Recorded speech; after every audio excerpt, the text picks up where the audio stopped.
तो जैसे कि दोस्तों आप यहाँ पर देख सकते हो, ये इसका ऑफिशियल जो वेबसाइट है और इसका लिंक आपको वीडियो के डिस्क्रिप्शन बॉक्स में मेंशन कर रखी है। आप वहाँ पर जैसे ही क्लिक करेंगे तो इसकी वेबसाइट ओपन होने के बाद आपके सामने कुछ इस तरह का इंटरफेस ओपन हो दिखेगा।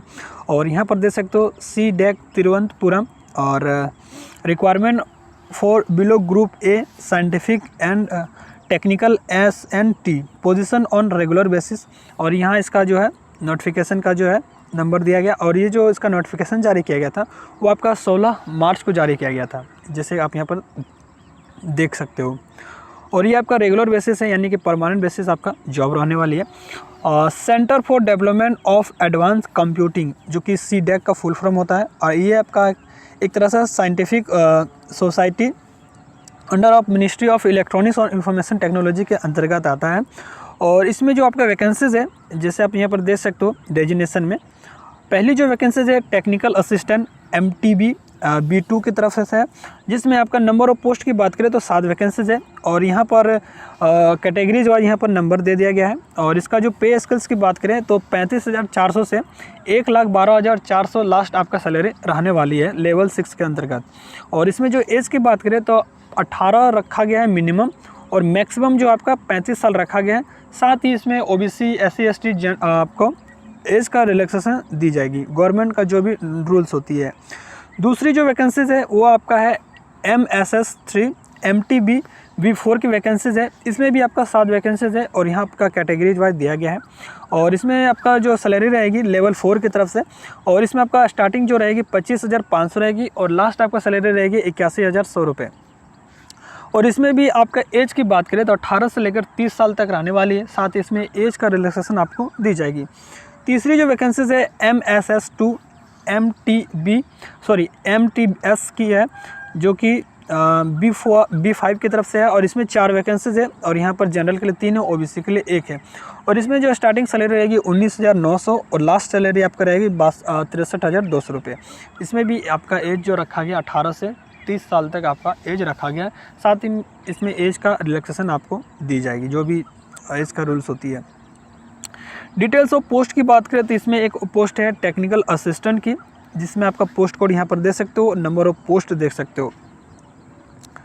और इसमें सैलरी वगैरह दिया गया है, जैसे आप स्टार्टिंग सैलरी रहेगी 35,400 से लेकर लास्ट आपका 1,04,000, यानी कि जो भी यहाँ पर आपका जो पोस्ट दिया गया है उसी पोस्ट को यहाँ पर डिटेल्स में दिया गया है। ठीक है, आप यहाँ पर देख सकते हो।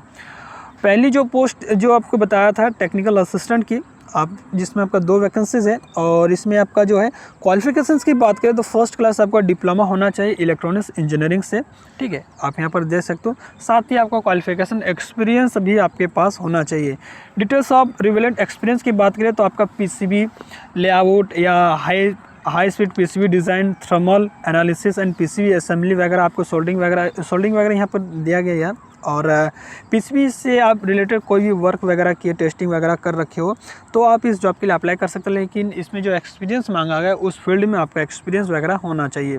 दूसरी जो वैकेंसीज है पोस्ट 2 टेक्निकल असिस्टेंट की, इसमें 2 वैकेंसीज है और इसमें 3 वैकेंसीज है, यहाँ पर दे सकते हो। और इसमें भी आपका जो क्वालिफिकेशन की बात करें तो आपका फर्स्ट क्लास डिप्लोमा आपका होना चाहिए कंप्यूटर साइंस या कंप्यूटर इंजीनियरिंग या इंफॉर्मेशन टेक्नोलॉजी या कंप्यूटर एप्लीकेशन वगैरह से 3 साल का एक्सपीरियंस भी होना चाहिए आपको रिलेवेंट ब्रांच से। और 3 साल का डिप्लोमा कोर्स होना चाहिए और 1 साल का एक्सपीरियंस होना चाहिए system administration and application desktop या वेब।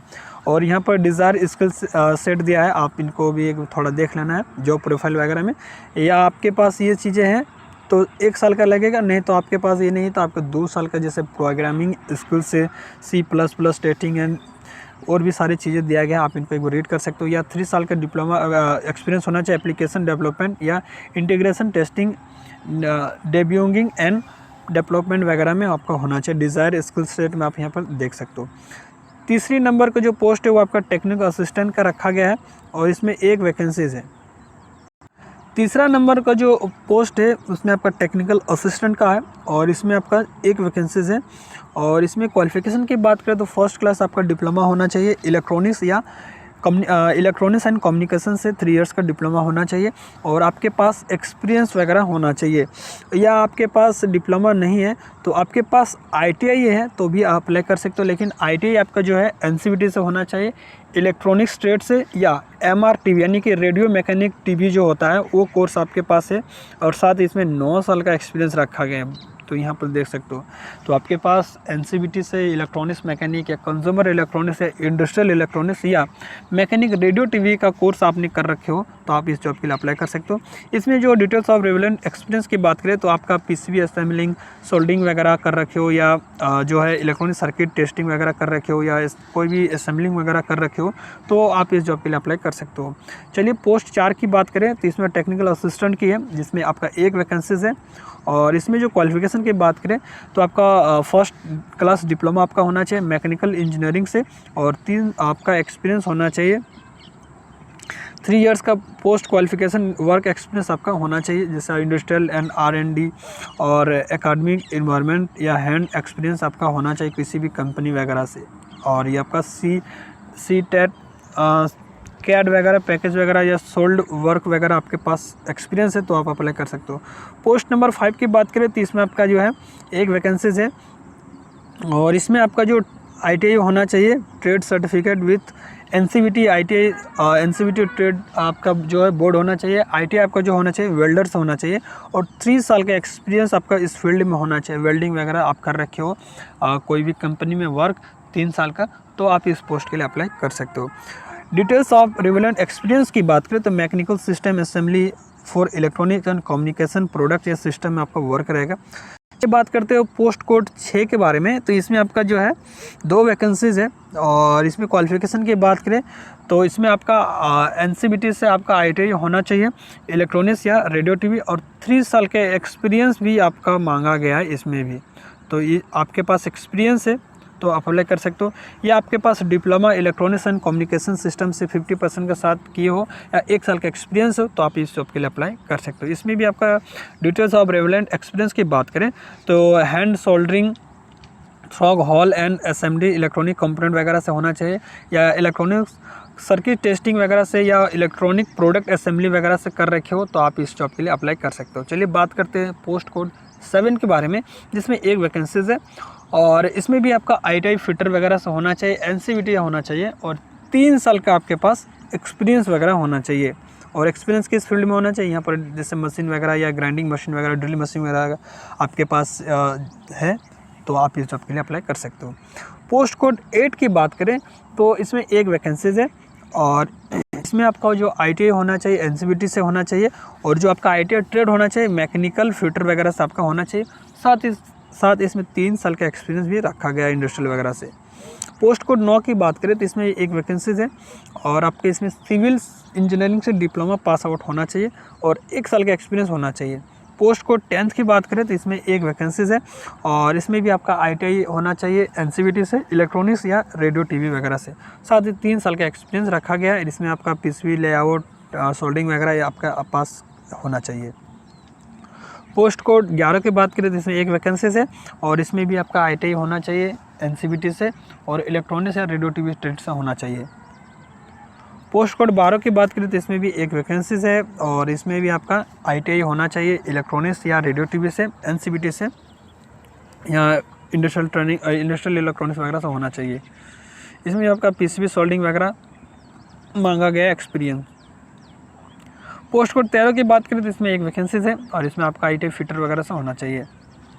पोस्ट कोड 14 की बात करें तो इसमें भी 1 वैकेंसीज है और इसमें भी आपका ITI AC मैकेनिक वगैरह से होना चाहिए। चलिए बात करते हैं हाउ टू अप्लाई। तो अप्लाई करने का जो प्रोसेस है इसका ऑफिशियल वेबसाइट में ही, इसका ऑफिशियल वेबसाइट यहाँ पर देख सकते हो www.cdac.in। इसका वेबसाइट का लिंक आपको वीडियो के डिस्क्रिप्शन बॉक्स में मेंशन कर दूंगा। आप वहाँ पर जैसे क्लिक करेंगे तो इसकी वेबसाइट होने के बाद डिटेल्स थोड़ा रीड कर लीजिएगा और इसके बाद आपका इसका जो फॉर्म है आप भर सकते हो स्टेप बाय स्टेप। और इसका जो फॉर्म स्टार्ट हो गई है 16 मार्च से और इसका लास्ट डेट है 17 अप्रैल तक आप इसका जो है फॉर्म भर सकते हो। और यहाँ पर आप कैसे भरना है आपको सारे डिटेल्स हैं, स्टेप बाय स्टेप दिया गया है, आप एक बार रीड कर सकते हो। ठीक है, एप्लीकेशन जो फ़ी है इसका 295 रुपये है। ठीक है, जैसा देख सकते हो यहाँ पर। साथ ही इसमें 18% GST भी इंक्लूड है। तो जैसे आप देख सकते हो 295 रुपये इसका जो है फ़ी है, और इसी में आपका 18% GST और बढ़ जाएगी। तो सब सारी चीज़ें कटने के बाद अपने रेट एक बार कैलकुलेट कर लेना कितना पड़ेगा। और यहाँ पर इसका अकाउंट नंबर दिया गया है और FC कोड वगैरह भी दिया गया है, आप इनको एक बार देख सकते हो। ठीक है, चलिए बात करते हैं इंपॉर्टेंट डेट्स की। तो इसका जो स्टार्ट हो गई फॉर्म 16 मार्च से, और इसका जो लास्ट डेट है वो आपका 17 अप्रैल तक आप इसका जो है फॉर्म है भर सकते हो। और यहाँ पर देख सकते हो जब इसका वेबसाइट ओपन करोगे तो इसका डिटेल्स रीड करने के बाद यहाँ आपके सामने एक ऑप्शन आएगा, क्लिक है टू अप्लाई ऑनलाइन। ठीक है, और यहाँ पर ये भी दे दिया गया है comfortable with latest version of Mozilla Firefox या क्रोम। तो अपने मोबाइल से एक बार क्लिक करके देखते हैं कि मोबाइल से भरा पा रहा है कि नहीं। तो ये जो है आपको दोस्तों मोबाइल से नहीं भराएगा, आपको साइबर कैफ़े से भरना पड़ेगा। ठीक है, यहाँ पर दिया गया है मोजिला फायरफॉक्स या क्रोमो वगैरह से लेटेस्ट वर्जन जो आपके पास है वो इसी से ओपन होगा, और इसका जो फॉर्म वहाँ से भर सकते हो। ये मोबाइल में शायद सक्सेसफुली नहीं भरा जा सकता। ठीक है, तो मोबाइल से ओपन नहीं हो रहा है। तो इस तरह से यहाँ पर और भी चीज़ें दिया गया, आप इनका एक बार देख लेना। ठीक है, तो मैं आशा करता हूँ ये नोटिफिकेशन आपको बहुत ही हेल्पफुल लगी होगी। तो प्लीज़ वीडियो को एक लाइक करें, अपने दोस्तों के साथ शेयर करें, चैनल को सब्सक्राइब करके बेल आइकन को भी प्रेस कर लें। तो चलिए आज के लिए इतना ही। जय हिंद, वंदे मातरम, और आपका दिन शुभ।